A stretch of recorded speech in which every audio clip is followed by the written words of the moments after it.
YouTube. It's a start to a new year, so I decided I'm gonna go ahead and tell you every game that I beat last year. It's not a lot, it's only 16 games this time. Um, just got really busy towards the end with working 2 jobs and just lots of moving. It was a busy year, but um, a lot of these games I actually don't physically own, but I'll go over every single one of them with you, and some of them I just grabbed what I had on like previous systems, so they're not actually what I used. First one example, first game I beat last year on January 6th, I beat The Last of Us Remastered. Yeah, I know this is the PS3, but the PS4 version I've lent out to a friend, so I don't currently have it. But I played The Last of Us when it first came out on PS3, and it was one of my favorite games. I love Naughty Dog, everything they do. I love the Uncharted games. But I decided I wanted to play the remaster, and I also played the DLC Left Behind, which was about probably like 6 to 7 hours. I hadn't played it previously, so I'm glad that I did. I can't wait for part 2, and I honestly kind of want to play through it again. It's one of my favorite games of all time, probably in my top 5. The story is just amazing. If you haven't played it, it's basically kind of like a zombie apocalypse in a way. You're not quite zombies. It's a little bit different. There's like fungus growing, and some of them are really creepy, but the story's really, really good. It's like a third-person shooter to adventure game, so definitely check it out. It is one of the best Sony exclusives as of late. So definitely check it out. If you have a PS4 or even a PS3, check it out. Second one was Shadow of the Colossus, was the remaster on PS4, which had just released, I think, just a few days before I finished it. But unfortunately, I went through a period where I was falling behind on things. I switched jobs. I left my old job, switched jobs, figured out I didn't really like the job, and then I went back to my old job. But in the meantime, in the process, it was a little bit of a difficult transition. And once I finally did, now I'm very, very much ahead of myself now, so I'm good. But I wasn't for a time.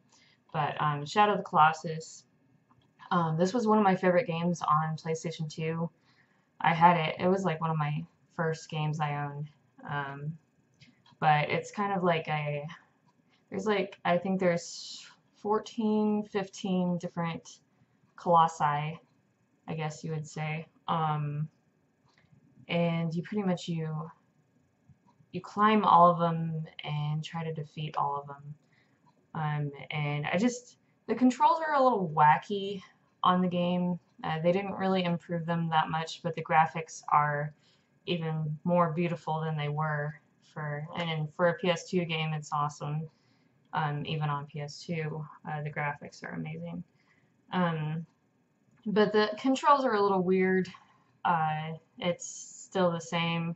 The remaster was pretty much exactly like this game. The only difference was that like all the graphics were kind of like redone, and it looked really nice. And I would highly recommend it. Either play the original or play the remaster, either one of them. But there's not really any games that are like this, because there's no, honestly, like they're all boss battles pretty much. I mean, you figure out how to get on top of the Colossus, and there's 14, 15 different ones, and none of them are the same.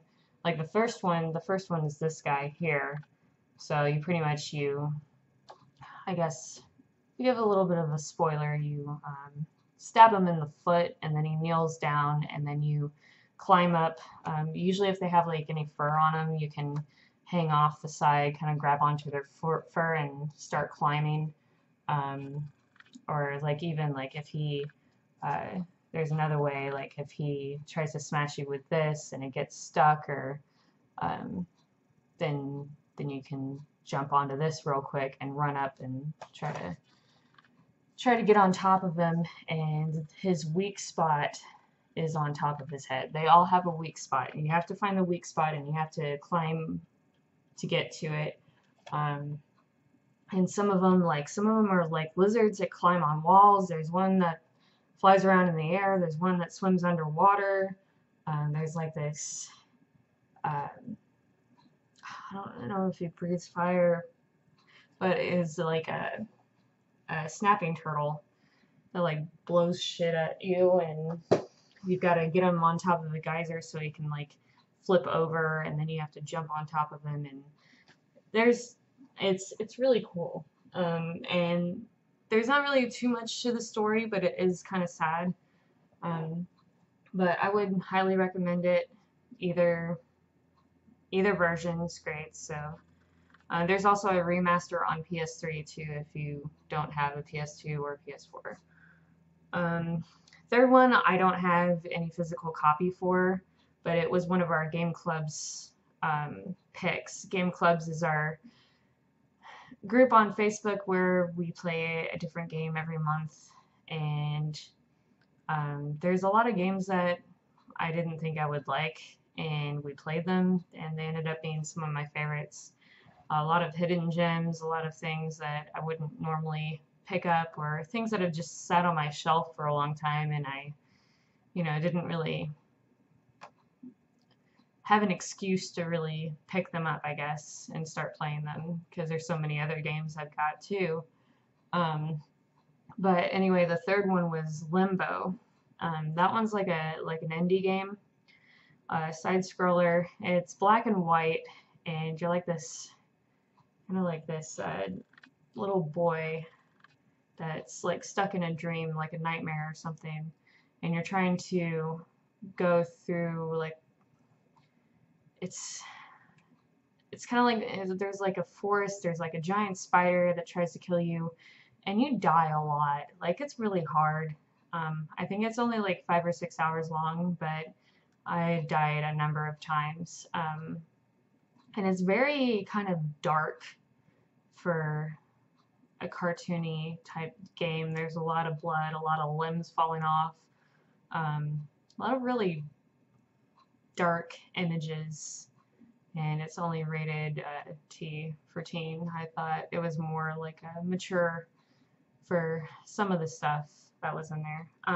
But it was a fun game. I would recommend it. I haven't played Inside, I think it is.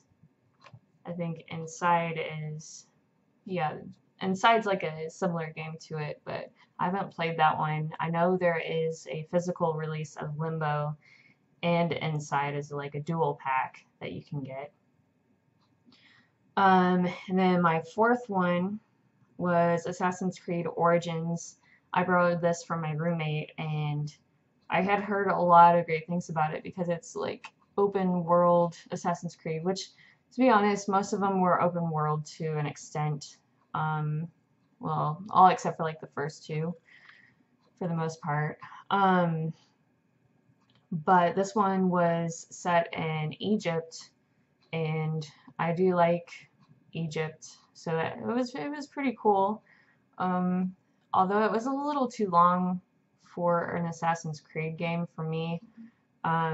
There's a lot of unlocking to do, a lot of side stories, side quests, and if you're a completionist like me, up to a point where you just want to be done and beat the game like I do, and then don't platinum it. But there's just too much to do. But like every area has like different things to unlock, and some things become available as you unlock other stuff.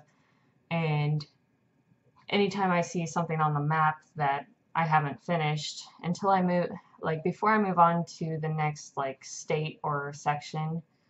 I try to complete everything that's in that area. I do that with any open world game, and that's why it takes me so long. But it took me like 75 hours to complete uh, Assassin's Creed Origins story, and I still had quite a lot to do, and I didn't go back to it. But it was a great game. I would recommend it. I did just get Odyssey, which that one is like it's like Greek gods and stuff. So Greek mythology, which I love Greek mythology. I think it's really interesting. So, and it's supposed to be the best one yet. That's what they said with Origins, but I will still say that Assassin's Creed 2 and Black Flag were my favorite ones. Still, just I just like being a pirate, and there's not enough pirate games. We need more. So, um, number 5 was a game I rented from Family Video. Luckily, we still have a Family Video, so I can rent games if I want to. If it's like something short and I don't want to pay $60 for it, I can pay $7. $7? Yeah, $7 for like 5 nights or something and beat it in that time. And I only paid 7, so I did that for Telltale's Guardians of the Galaxy on PS4. If you've never played a Telltale game before, it's pretty much, they're all like walking simulators, quick time events, quick decision making. But this one was Guardians of the Galaxy, and I love Guardians of the Galaxy, so I had to play it. It was decent. My favorite Telltales are The Wolf Among Us and The Walking Dead. Those are really great. But I mean, and Guardians was good, but they all kind of get repetitive. Sometimes they're not. It seems like they're not like fully done, like finished. And I guess it doesn't matter anymore because Telltale is gone. They shut down late last year, and a lot of people were sad, including myself, especially since The Walking Dead didn't get finished. And The Wolf Among Us 2 was supposed to come out, and that's not going to happen now.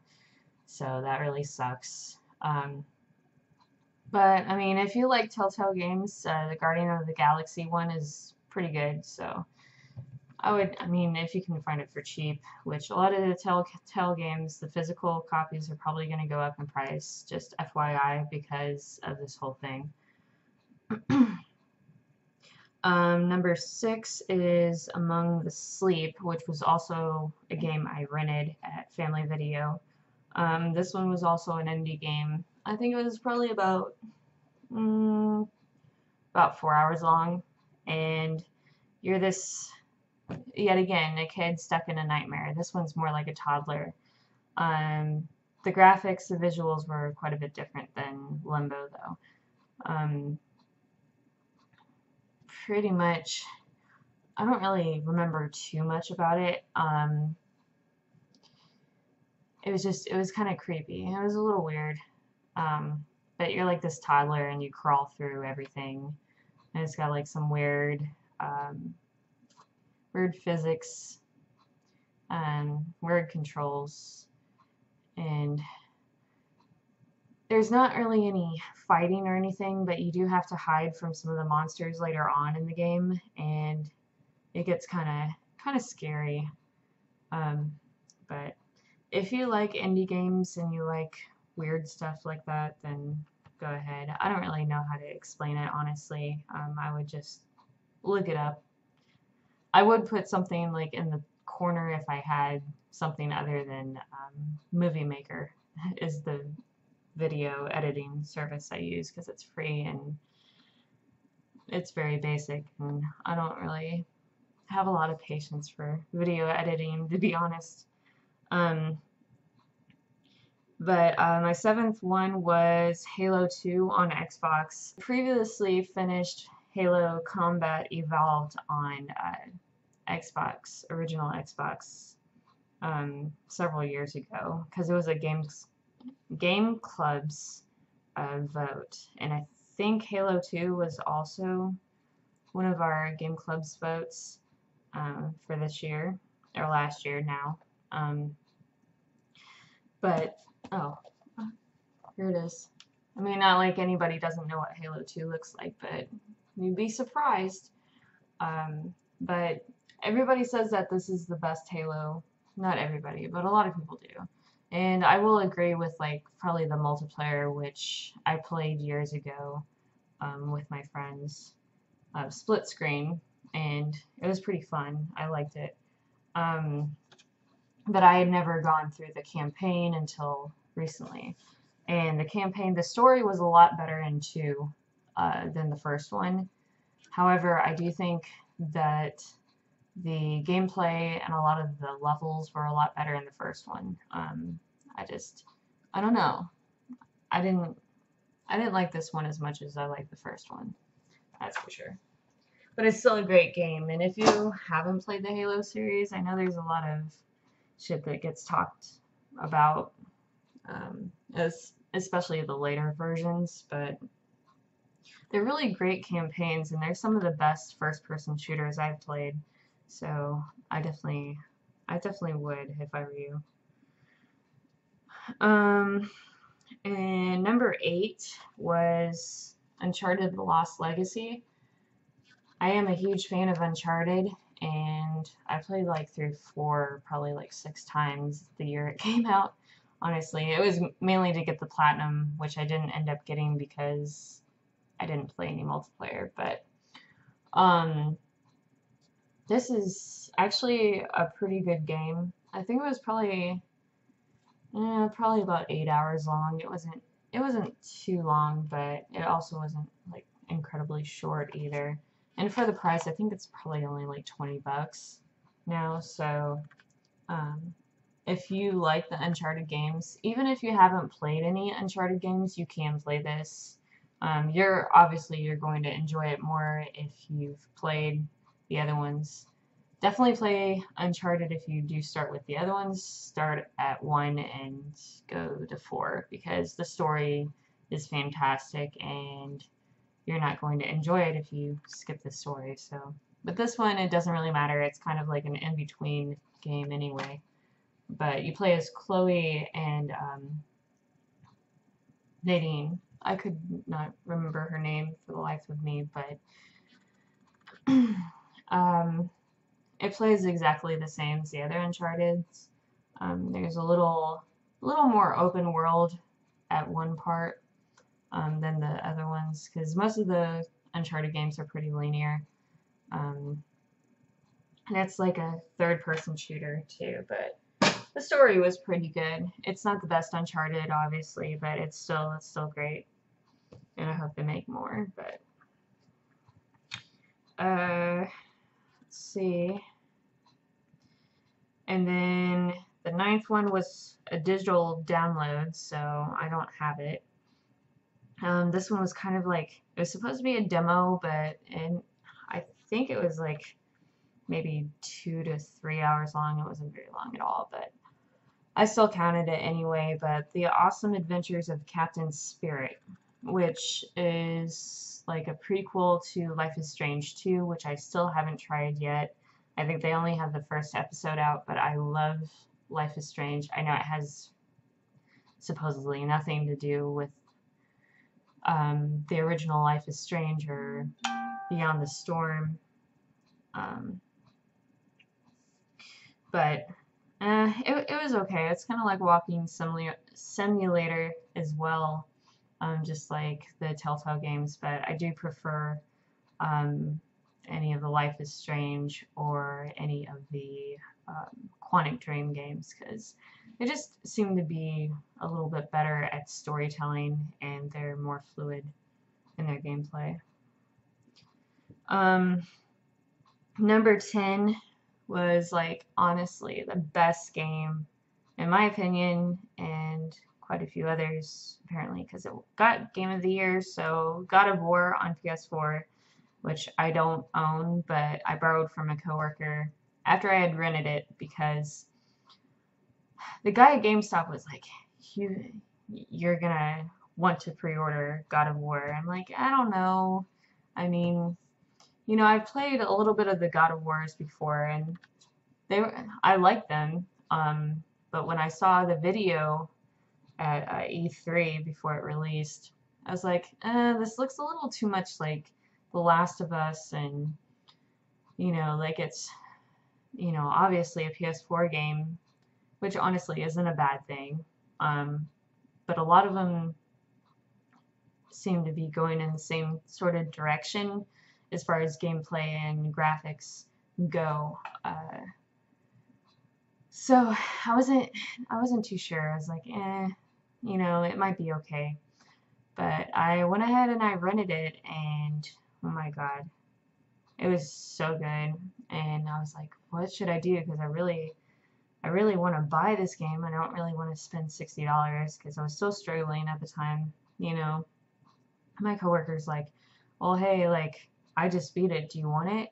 Like, and I'm like, okay. So I borrowed it from him, and it's honestly, it's so good. The combat is so incredibly smooth. The story is amazing. It doesn't play really like any of the other God of Wars, but it's still, um, I don't know. Like a lot of people didn't think it was going to make sense because it's in Norse, but it ends up making sense. Um, and I do like the Norse mythology that's added into this one.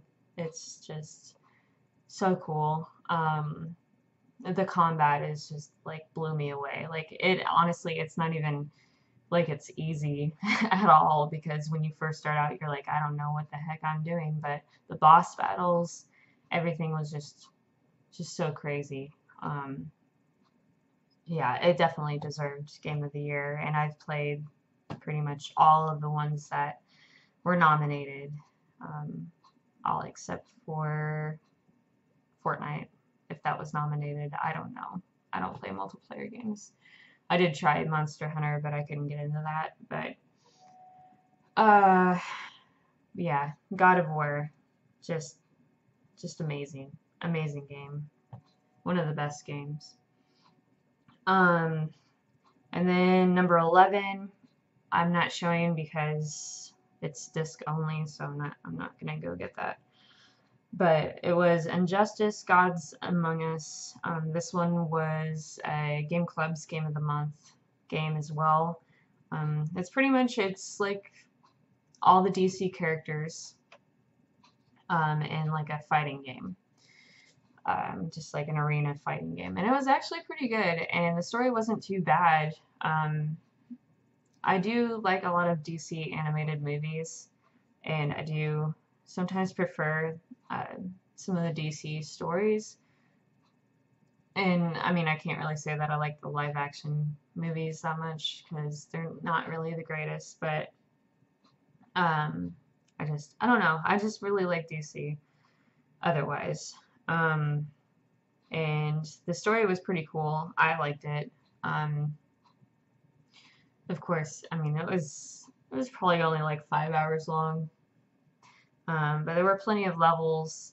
My only problem with it was the controls were a little weird. Like sometimes the combos didn't recognize, and I definitely was hitting them. And I know other people had the same issue as well.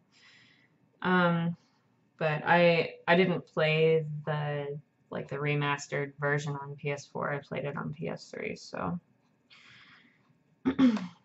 number 12 was another game that I rented from Family Video, and that was Detroit Become Human. That one's a game by Quantic Dream, which they did Heavy Rain, Beyond Two Souls, also Fahrenheit, or in the US it's Indigo Prophecy. And I like those games a lot because they're not really like walking simulators as much.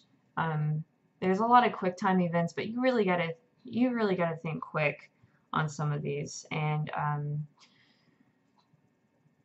Detroit Become Human really caught my eye at E3. just because, you know, they always have so many different endings that like no other games have. Like, I don't know, I think they said there were a total of 200 and something different, uh, not like endings exactly, but different outcomes like throughout the story. And that's quite a lot for just one game. So the replayability is pretty high, honestly. Um, I know that my experience was not the same as other people's experiences. Um, I didn't end up with the same characters at the end as some people did, and vice versa. Some of mine died early, some of mine didn't. And just even when you start up the screen, there's this robot.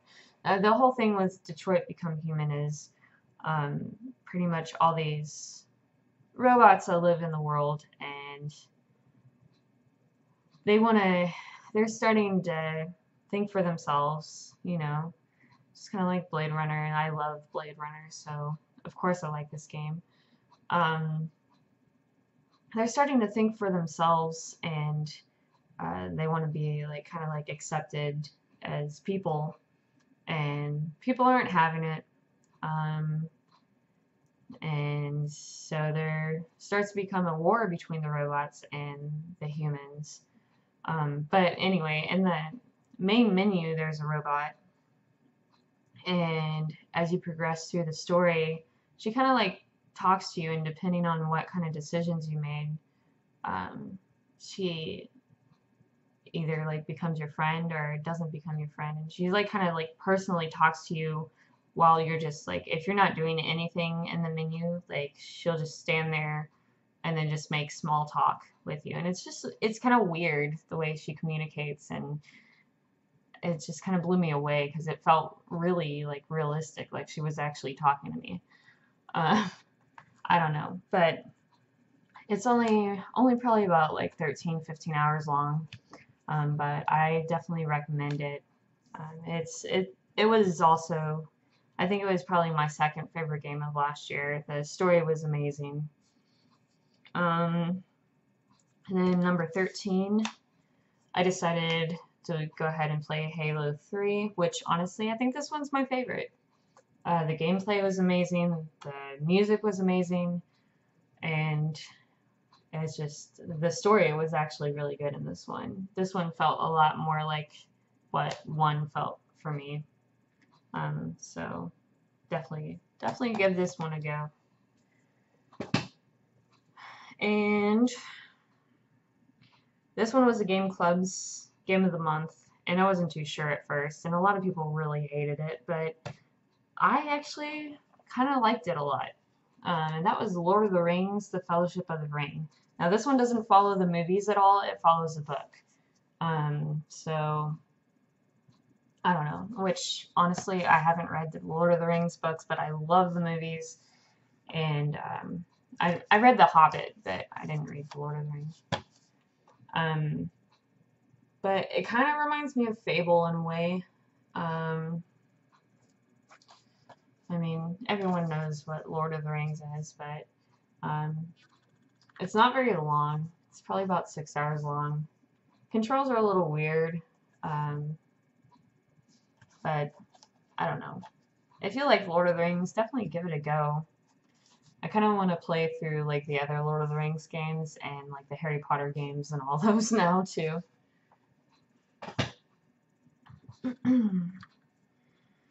Sorry this is so long. And 15, Spider-Man on PS4. I love Spider-Man. I've always loved Spider-Man. Love Spider-Man the game. I loved Into the Spider-Verse was like the best movie last year too. And this game was really, really a lot of fun. Like I couldn't put it down. It did get very repetitive. I platinumed it, which probably took maybe about 30 hours maybe. But it was it was so glitchy. like very glitchy. Just weird things like Peter's suit like had like a black strand sticking out of it in one cutscene, and then at one point I was just sitting on top of a light post in the city, and then his suit starts spazzing, like spikes coming out of it, and it's going woo, and it kept doing that, and I couldn't I couldn't stop it, so I closed out the application, went back in, and it was still doing it, so I turned off my PS4, turned it back on, and then it stopped. Um, but that happened to me a few times, like a few weird things like that, so I it's not Game of the Year for me, mainly for that reason. That and because it was a little repetitive, but the story was great. And it I had a whole bunch of characters in there that like a lot of villains that you may not have thought would be in there. Um, and it was great. I loved all of it. I loved all the characters. It was great. And then the last one was on my Super Nintendo Classic, and that was technically it was Kirby's Dreamland, and that didn't take very long at all, and it's honestly a very short and very easy game. But now I'm working on Donkey Kong Country and Red Dead Redemption 2, so should have either one of those done in the next couple of days, which I also have already finished a game this year, but it wasn't the best. It was, and I'm sure everybody will forget about this later on, but, God, what game was it yesterday that I beat? Oh, What Remains of Edith Finch, and that's a walking simulator, like for real. Like it was 2 hours long, and there really was not much of anything to it. Had I paid maybe like $5 for it, sure, it would have been a fun game or an okay game with a good story, and it was weird. But it's $20 and it's 2 hours, and you walk around and find things out. That's just like Gone Home, and I should have learned my mistake from getting Gone Home because I had the same situation, and it was pretty much like the same. There was a little more to it than Gone Home, but still. So that's all I beat. As far as goals go for this year, I want to try and do at least 20. I'm sure I can get past that. I'm already on one game this year, and it's only the third, and I'm getting close on like 2 others, so I will link down below the Game Club's Game of the Month group because it's a lot of fun, honestly, and everybody should join in on it. Also, I've also been reading too. Like I'm trying to balance reading and gaming and the rest of my life besides work. You know, like I like to socialize too, so I'm not always at home. I also just got back on my Twitter today. I'll put that down below, and my Facebook. I'm not really active on my Facebook group page. Not really sure why, but I'll try to be more active. I'll try to post more videos, and Video Games Monthly should be in the mail either tomorrow, if not Saturday. So I'm pretty excited for that. And I know there's other videos I'm gonna start doing. So sorry that it's so dark in my room too. Like my light is like back there, and I don't have any more lights up here. I could move my desk back, but that would be awkward, so not gonna happen. Anyway, be sure to like and subscribe, and thanks for watching, and I'll see you guys later.